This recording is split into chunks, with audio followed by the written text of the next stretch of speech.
मंगली भवानी ओ मंगलिहारी हो।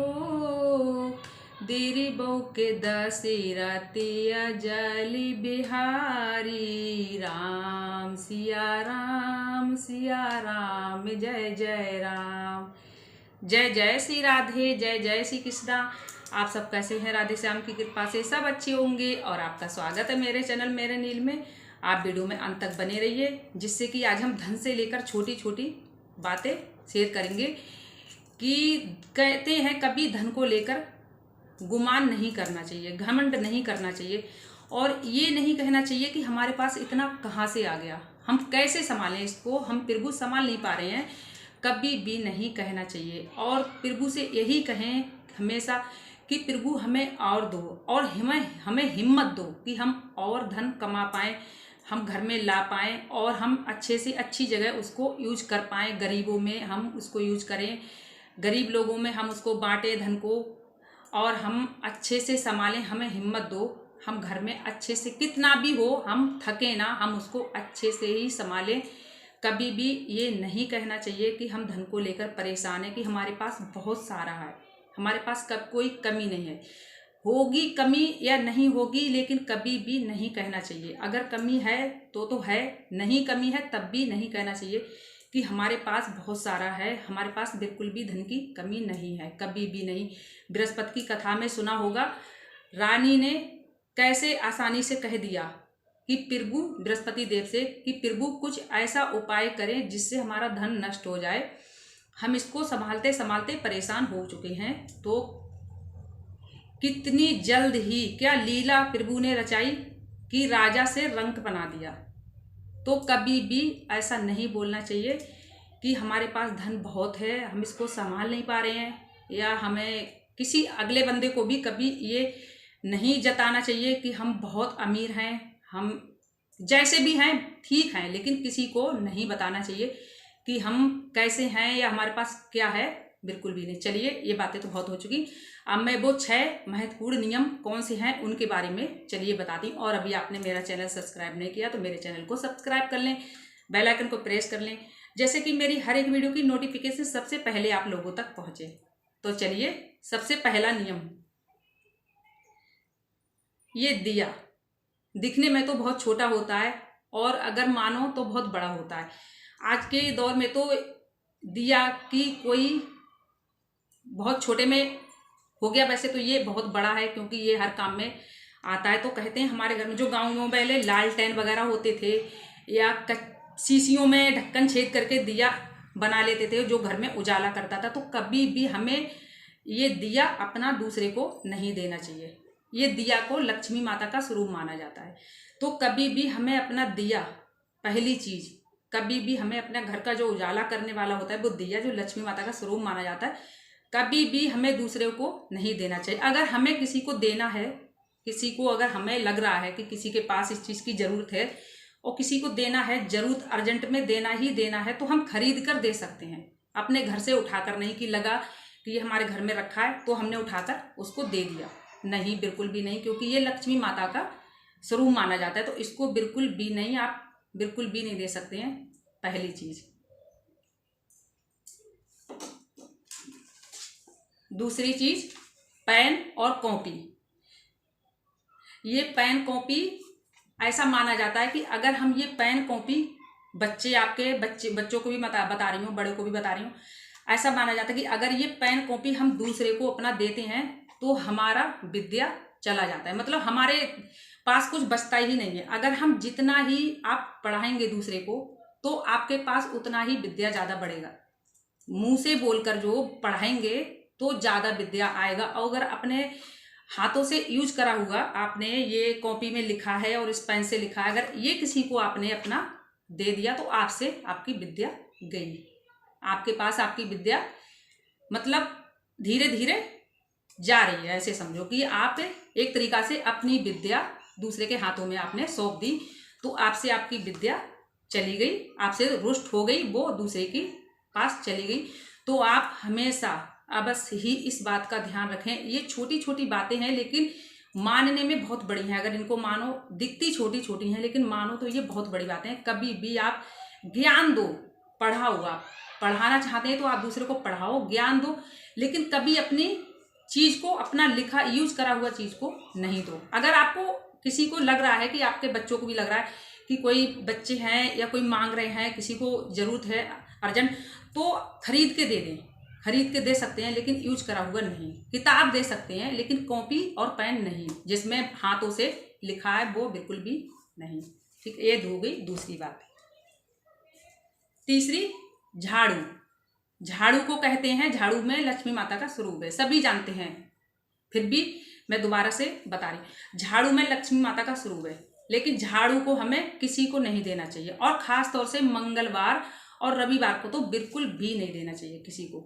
अगर हम, वैसे भी हमें झाड़ू नहीं देना चाहिए। अगर कोई धोखे से मांगने भी आ गया तो हम थोड़ी बहुत देर को दे सकते हैं, जैसे 2-4 मिनट को, अगर अर्जेंट में ज़रूरत पड़ गई, लेकिन बिल्कुल बिल्कुल नहीं। अगर किसी को ज़रूरत है, कोई गरीब आ गया नहीं ले पा रहा है, मंदिर में ज़रूरत पड़ती है, जैसे कई कई जगह मंदिरों में सफाई करने के लिए, तो आप खरीद के दे सकते हैं, वो अच्छा है, खरीद के आप दे सकते हैं, लेकिन अपना झाड़ू नहीं, क्योंकि झाड़ू में लक्ष्मी माता का स्वरूप है, तो इसलिए झाड़ू नहीं दे सकते हैं अपना। और ख़ास तौर से याद रखें, संडे और मंगलवार को तो बिल्कुल भी नहीं देना चाहिए। ठीक है, ये हो गया तीसरा चीज। चौथा, ये दिखने में तो छोटी है, चूड़ी। चूड़ी या अपना ज्वेलरी, गहना, या शादी का जोड़ा, या सोने का हमारा कोई भी चीज है, हमारे पायल से लेकर गहने में कुछ भी है, तो ये हमें हमेशा हमेशा, और शादी का जो जोड़ा होता है, जो चाहे वो साड़ी हो, चाहे वो लहंगा हो, जो भी हो, वो हमें कभी भी अपना किसी को नहीं देना चाहिए, किसी के साथ शेयर नहीं करना चाहिए। अब अर्जेंट में, आज के दौर में लहंगे पहन लेती हैं लड़कियां, सही या कोई सही, शादी में कि थोड़ा देर को हमें पहनना है, दे दो दे दो, तो कोई बात नहीं। अगर उनको अर्जेंट जरूरत पड़ गई तो उनका काम चल रहा है तो आप चला सकते हैं, लेकिन हमेशा हमेशा के लिए नहीं। और ज़्यादा से ज़्यादा हो सके जो शादी वाला जोड़ा है आपका, लहंगा, वो आप दूसरे के साथ ना ही शेयर करें, वो ज़्यादा अच्छा है। वैसे तो आप कोई भी ज्वेलरी आपने दे सकते हैं, अपनी सोना है, कोई भी चीज़ है, पायल है, दे सकते हैं, लेकिन थोड़ी देर को, घंटे, आधे घंटे, 1 घंटे, इससे ज़्यादा नहीं। क्योंकि ऐसा माना जाता है कि ये हम अपने गहने जो हम देते हैं, ये हमारा सुहाग के लिए ठीक नहीं है, ये सुहाग के लिए कष्ट आते हैं। अगर हम दूसरे के साथ ये हम अपना शेयर करते हैं, चूड़ी या कोई भी चीज़, हमारा सुहाग से लेकर अगर हम कोई भी चीज़ दूसरे के साथ शेयर करते हैं, तो ये हमारे पति के लिए कष्ट मिलते हैं, इससे ऐसा माना जाता है। तो बिल्कुल भी नहीं, ये हमारे घर के लिए भी ठीक नहीं है। वैसे भी सुहागन महिलाओं को अपनी चीज़ जब भी हम दूसरे के साथ शेयर करते हैं तो हमारी लक्ष्मी भी हमसे रुष्ट होती हैं, और वैसे भी पति के लिए भी ठीक नहीं है। तो कभी भी आप याद रखें, शादी का जोड़ा हो, चाहे वो चूड़ी हो, चाहे वो पायल हो, चाहे वो गहना हो, दूसरे को बिल्कुल बिल्कुल नहीं दें। ठीक है, ये हो गई चौथी चीज। पांचवी चीज, नमक। नमक कभी भी आप दे सकते हैं, अगर अर्जेंट में कोई आ गया, जैसे पास पड़ोस में कोई लेने वाला आ गया तो दे सकते हैं, या घर में हमारे खाने के लिए बच्चे हैं तो बच्चे कहते हैं कि नमक की सब्जी में हो जाता है, अक्सर कम हो जाता है, तो कहते हैं कि सब्जी में नमक कम है तो हमें दे दो। तो कभी भी नमक इस तरीके से आप हाथ में नहीं दोगे। अगर इस तरीके से आप हाथ में नमक दोगे तो अपने बच्चे को कंगाली की तरफ धकेल रहे हो आप, पति सही चाहे वो बच्चे सही, क्योंकि जो हाथ फैला के हम जो नमक लेते हैं तो ऐसे ही माना जाता है कि हम कंगाली की तरफ अपने बच्चे को धकेल रहे हैं, कंगाली में बढ़ा रहे हैं। क्योंकि नमक को कभी भी हाथ फैला के नहीं देना चाहिए। अगर देना है तो आप कटोरी में, ढक्कन में, कटोरी में चम्मच से इसको निकाल कर दे सकते हैं, लेकिन नमक को कभी हाथ पे नहीं। जैसे अब आस पड़ोस में मान लो कोई लेने आ गया, पहली बात तो नमक हमें किसी को देना ही नहीं चाहिए। नमक कहते हैं, नमक किसी का खाना भी नहीं चाहिए, किसी को देना भी नहीं चाहिए। और अगर कोई मान लो आ गया, किसी को कोई होता है पहचानने वाला, तो आ ही जाते हैं कोई लेने वेने, तो कभी भी आप हाथ में नहीं दें, अपने हाथ से अपना नमक उसके हाथ में नहीं रखें, आप प्लेट में रखें, और प्लेट में रख के उसको पकड़ा दें। और अगर हमारे घर थोड़ा सा ही नमक बचा है, पता लग रहा है हमें उसमें हमारा डिब्बा खाली हो जाएगा, हम उसको नमक देंगे तो हमारा डिब्बा ही खाली हो जाएगा, तो नहीं, आप मना कर सकते हैं, नहीं। नमक, चीनी, ये अन्न देवता माँ होती हैं, किचन की अन्न देवता माँ मानी जाती हैं। इनको कभी भी किचन से जो ये सब कुछ होता है ना, तो ये हमारी अन्न की माँ होती है सब, किचन की अन्य देवता माँ मानी जाती हैं। तो इनको कभी भी हमें दूसरे के साथ नहीं शेयर करना चाहिए, नहीं देना चाहिए। ज़्यादा से ज़्यादा कोशिश हो तो आप मना ही कर दें, वो ज़्यादा अच्छा है। ये नहीं देना चाहिए। वैसे तो किसी को कहते हैं नमक भी नहीं देना चाहिए, मिर्ची भी नहीं देना चाहिए। अगर लड़की ससुराल से अपने मायके से ससुराल जा रही है तो कभी भी उसके साथ मिर्च ना दें। कहते हैं मिर्च देने से तीखापन आता है, ससुराल में उसकी तीखापन बढ़ जाता है। और अचार भी नहीं देना चाहिए। अचार भी देने से कहते हैं कि तीखा खटास आ जाता है। तो कभी, ये छोटी छोटी सी बातें हैं लेकिन सुनने में ये छोटी लगती हैं, लेकिन मानो तो बहुत बड़ी हैं।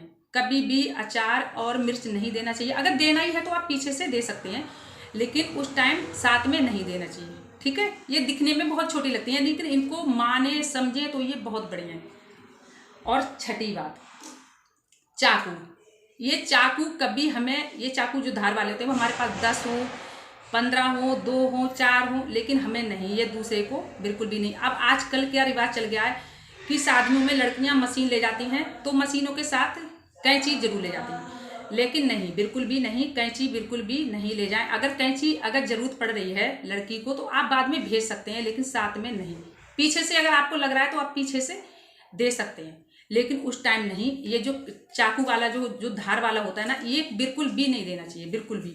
अगर आप देते हैं तो इससे ऐसे समझो, ये धार वाला जो चीज़ होती है ना, इससे ससुराल में उनके बहुत ज़्यादा ही मतलब दरार आती है इन चीज़ों से। तो ये बिल्कुल भी नहीं देना चाहिए। अगर आपको लग रहा है कि हमें देना ही देना है, आजकल की तो रिवाज चल गया है कि कैंची तो साथ में लड़कियां जब मशीन लेके जाती हैं, सिलाई मशीन, तो कैंची तो लेके जाती हैं। तो कोई बात नहीं, अगर आपको देना है तो दे सकते हैं, लेकिन बाद में पीछे से आप भिजवा दें। तो यही मेरी वो 6 नियम थे, 6 वही महत्वपूर्ण नियम थे। अगर आपको अच्छे लगे हों तो लाइक कर देना, मेरे चैनल को सब्सक्राइब कर देना। और मेरे यही वो 6 नियम थे। अच्छे लगे तो लाइक जरूर करना मेरी वीडियो को। जय जय श्री राधे, जय जय श्री कृष्णा।